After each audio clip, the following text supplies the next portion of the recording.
Ladies and gentlemen, this is a very exciting video that I just recorded with Danny. We go through his most recent 2023 Dynasty Fantasy Football startup. I mean, this is a real league. We were able to interview him with his thought process. He made a ton of trades. Of course, make sure you're dropping a like on this video. Subscribe to the channel if you play Dynasty. If you want to check out my rankings, Danny's rankings, or any of these perks here, you can go to flockfantasy.com, sign up with promo code FLOCK. You're going to get 30% off any package, and yours truly will go through and make a podcast breaking down your Dynasty team. And of course, if you want to check out more of Danny's content, you can find all the links in the description for his YouTube, Fantasy Stock Exchange, his Twitter, etc. He's also on flockfantasy.com, but super excited to get into this with him. And of course, I need to thank him for coming on. All right, I am super excited to go through this with Danny. I mean, my man, I was looking at this. You have a couple elite level quarterbacks here. This draft does look really exciting. So I'm really excited to look at the draft board, really excited to talk about the team you have because you made a decent amount of trades here, it looks like. Oh, yeah. When it comes to just making trades in a startup, like I am an absolute psychopath. Anytime I'm on the clock, I am looking to trade out of the pick. I'm looking to potentially attack the end of tiers because that's what we tell our subscribers, right? Like when we're going through a lot of our dynasty leagues, when we're going through, some of our finished products, you got to stay fluid. You got to stay like water, and you got to make sure that whatever you're doing, you have to compare what exactly the value of that pick or of that trade may be. So for me, like I think I made 4 or 5 total picks from my actual draft slot throughout the draft. Yeah. Yeah. You can tell you click your name on the sleeper draft board and you were just scattered. It looks like a scatter plot of just something crazy, but do you want to take this like pick by pick and then we can go through and where we have trades, like where you took Lamar Jackson at 7 or maybe a CMC in the 4th round. We can talk about the trade that went behind that and the thought process there. And we can just start it off what you did in the 1st round with Jalen Hurts at 3. I don't know if there's too much to talk about here. Maybe the only conversation is, are you taking Jalen Hurts, Joe Burrow? Is that really the only thing we can talk about here? And that was the decision point I was evaluating. Okay, obviously Josh Allen, Patrick Mahomes are like the clear top 2. If either of them fell to 3, like they would have been an instant without thought type of pick. But at that 3rd overall pick, I was really debating, especially in the 6-point passing touchdown league. Should I go with Joe Burrow? But ultimately, with the rushing upside that Jalen Hurts has, the age advantage as well, I just thought that at 3rd overall, he's going to be able to have that highest ceiling attached to that Eagles offense. So I got my anchor quarterback. I got my Konami quarterback at that 3rd overall pick. And as you can kind of see, I wasn't done in the 1st round, ending up trading over to that 107 spot. Notice that Lamar Jackson gives me another Konami code upside quarterback, was able to trade, I believe, my 212, 412, and 2024 1st round pick to end up securing Lamar Jackson in the 606. So from my perspective, 2 elite quarterbacks, how I like to start my drafts.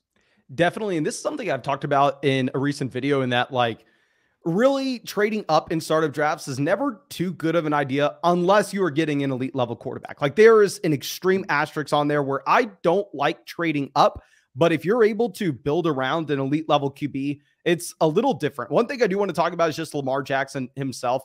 I mean, in my mind, I personally am all in on Lamar Jackson for like a redraft perspective, right? If we're looking at 2023, and then I know this is like a dumb thing to bring up. I know people are going to call me probably an old head, even though it's funny that I feel like I'm too young to be saying it. But how does the playing style translate 3 years down the road? I know that a lot of people say, oh, Lamar Jackson, he gets hurt in the pocket. It's in the pocket. It's in the pocket.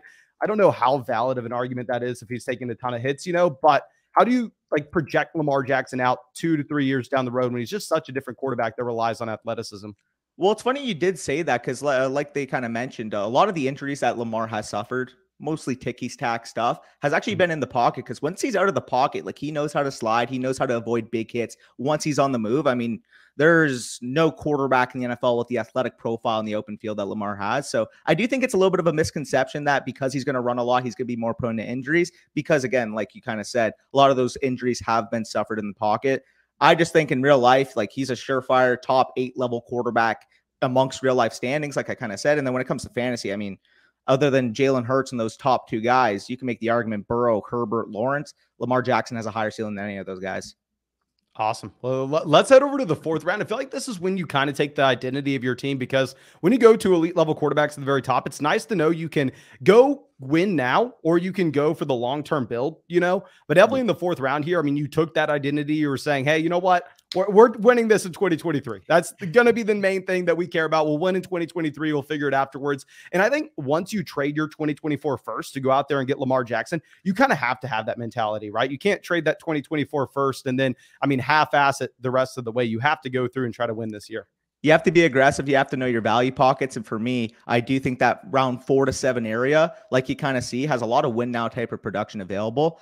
I actually initially still had my 303 after trading up for Lamar, traded down from the 303 because I noticed the production versus, value appreciation of Chris Olave means more for a younger base team rather than what I'm trying to do with compete. So I was able to parlay that 303 into more mid-round type of capital, upgraded some of my picks, was able to attack a lot of the value pockets like you kind of see in this draft. Then at 405, I saw Christian McCaffrey fall. And listen, at Fantasy Stock Exchange, I am a known running back hater. I do not like going running backs early in my startup. Just feel like it pigeonholes you into a win now.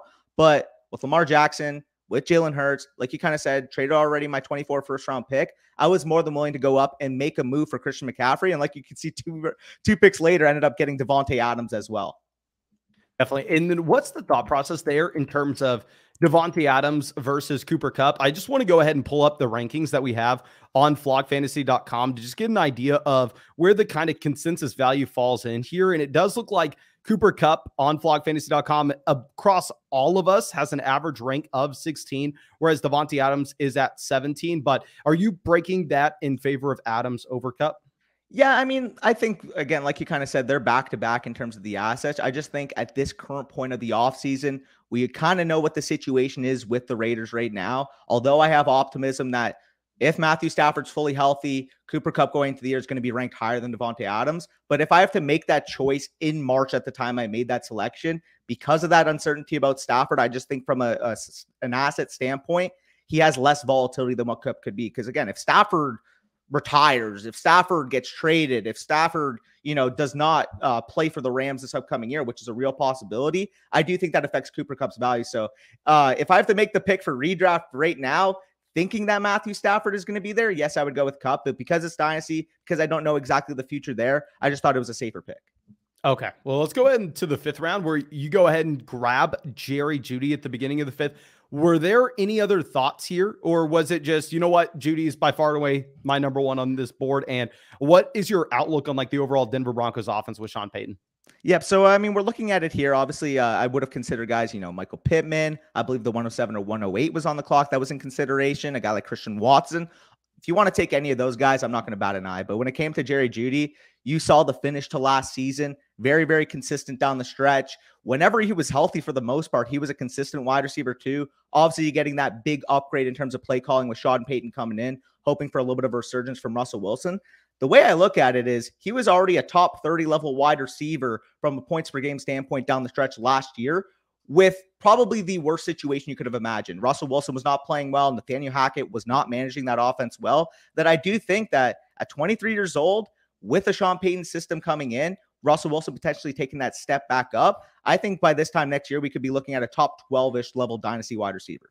Awesome. Let's bounce real quick. Chris Godwin, 6'11". I think this does make sense. If we are going back to what you're talking about earlier, you made that commitment. You made the identity of this being a 2023 team. So, the Godwin selection, I don't feel like we have to talk about too much. And honestly, I don't even think we have to talk about the George Kittle pick either, outside of just saying, beautiful value. You know what I mean? Getting Kittle at 702 is really exciting. I'm assuming, was this tight end premium? 1.5 tight end premium. So basically full PPR for wide receivers, 1.5 for tight ends. Getting a guy like George Kittle, who I have as a near top 50, I believe, ranked in my Flock Fantasy rankings. I'm stoked to get that at the 702 value. And I do think that getting that tight end advantage when he's on the field is going to be real valuable for me come playoff time when I need that spike week potential. George Kittle just showed this past year that he has that in the bank. Okay, so looking at DeAndre Swift in the middle of the 8th, I'm assuming this was probably a selection that was made right after David Montgomery was signed to Detroit. So I'm assuming that you had a lot of FUD going for DeAndre Swift. I know a lot of people are off of Swift at this point. And I completely understand the clear red flags that are there with DeAndre Swift. But talking about the value that you are getting, in general, in my mind, some of these running backs look like just great values. Getting Swift 805, Pierce 812, Nick Chubb 902. I really like that pocket of running back that fell decent ways here. Yeah, and again, because it's the FSC league, a lot of these, volatile type of running backs are going to fall. In most leagues, you're going to see a lot of these running backs go higher. We can even look down to Joe Mixon at the 1102. I am probably one of the biggest Joe Mixon haters, but when I got to suck it up and take him at the 1102, that kind of speaks volumes to the level of running back value in this room. I completely agree. Everybody kind of went in with the same mindset that, that round 8 to round 13 pocket of running backs is going to be where they're attacking. So you saw some values, like you kind of mentioned, Swift, Cam Akers, Dameon Pierce, Nick Chubb, J.K. Dobbins there as well. A lot of potential contributors for people that want to win. Okay, I have to give you some crap on this one, my man. I have to. I see the jerseys hanging up in the background. Yeah. What are we doing here with Brandon Cooks in the middle of 10th round? Now, I love Brandon Cooks. Back in like 2015, 2016, whenever I created like a Dynasty Fantasy Football Twitter account or whatever it was, I had Brandon Cooks as my avatar. I love the man throughout his entire NFL career. I think he is a great fit with the Dallas Cowboys. I think it's a phenomenal move by Dallas. But we're really here taking Brandon Cooks over Dalvin Cook, Rashad White, James Cook. You got to explain yourself on this one. Well, like we kind of mentioned, a lot of the running backs I assumed were going to fall to the point where you're seeing the wide receiver run before Brandon Cooks. And then even after, I mean, I'm not really sure about Cortland Sutton there, Gabe Davis. I don't exactly know how he's going to get me over the top this year if I'm trying to contend. I just think he's a seamless fit with the Cowboys here, operating as that wide receiver too, especially when Michael Gallup is struggling to come back from that form that he showed last year, tethered to a top 5 potential offense. I get it from a value perspective. You would probably prefer taking him in like the 12th round type of area. But given that I know that this is going to be a very wide receiver heavy room, I was fine with, soaking up the pick there, getting a very, heavy contributor to my lineup. So what are your expectations with Brandon Cooks this next year in Dallas? Like realistically, if you were drafting him on Underdog, for instance, are you taking him with the expectations that this man is going to be a wide receiver 2 in Dallas? Like, is there enough volume there? Yeah, I think he could be a top 24, top 30 level wide receiver on Dallas. I mean, we just saw last year they had, outside of CeeDee Lamb, quite possibly one of the worst wide receiver rooms, one of the worst pass catching rooms in the entire NFL. People like to hype up Dalton Schultz. Realistically, he was a product of the system. Like, I saw him every single week. It felt like Jake Ferguson and Peyton Hendershot were doing just as much with the opportunities that they got versus Dalton Schultz. So him stepping out, you're looking at about 89 targets the past couple years, plus 89 plus targets the past couple years. Brandon Cooks is by far, in a way, the number 2 wide receiver, in my opinion, stepping in, given the current outlook on Michael Gallup. So I think, like you kind of said, if he can walk in there, he's shown the ability to command targets in every single place that he's been in the past. I wouldn't be shocked if we're looking at 115 plus target wide receiver in a top 5 level offense next year with the Cowboys. But take it for what you will, because I got the jerseys hanging behind me.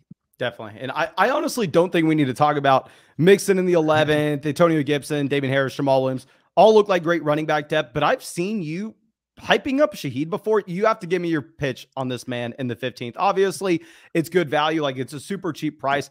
I mean, I just have really no idea what to assume. I mean, I just kind of naturally guessed that he was not going to be anything this next year, but am I wrong to guess that?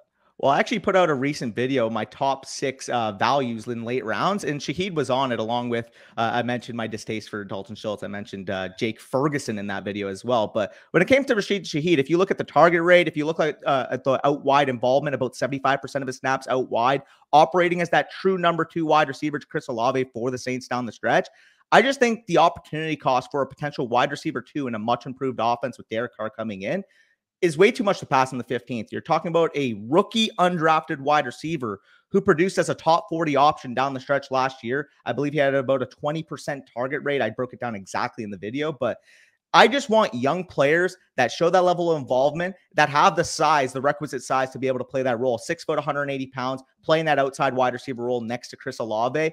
It kind of reminds me, people wanted to hype up Deontay Hardy a couple years ago. I was less willing to buy into that because of the size concerns. He was more impressive than that with the size profile to be able to assume that number 2 role. So again, 15th round, potentially getting a wide receiver 2, like I kind of said, for a team that could win, 10, 11 games, be a much more improved passing offense with Carr coming in, I just think was way too much to pass. Definitely. Are there any other picks that you want to highlight that you made after this. Like, I mean, obviously we're kind of going after depth here. Hayden Hurst, Sam Darnold, Zach Ertz. I don't necessarily think we assume any of these players will be true league winners, but I mean, are there any interesting names here?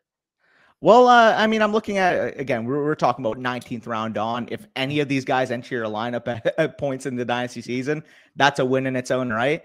I'm a big Trey Lance guy, but I do think from a value perspective, getting Sam Darnold in the 20th round is a good little counterplay to it, because I have a lot of Trey Lance exposure. I'm sure you have a lot of Trey Lance exposure, all in on the Trey Lance train. But if reports are true, they have a little bit of a distaste for the last couple of years. Getting a guy who's the last couple of years with the Carolina Panthers, a dumpster fire of a team, that he has some type of rushing upside, contribute at some points as a quarterback too, low-end quarterback too, when he's gotten the opportunity. Working with Kyle Shanahan, I think 20th round, you can't do much better at that point. Definitely. All right, well, I think we're going to cap it here. Again, thank you so much for everything, my dude. You're going to obviously find all Danny's links down there in the description like we talked about at the very top, but thank you. And yeah, we'll get another video going soon with the top values in the draft. Amen.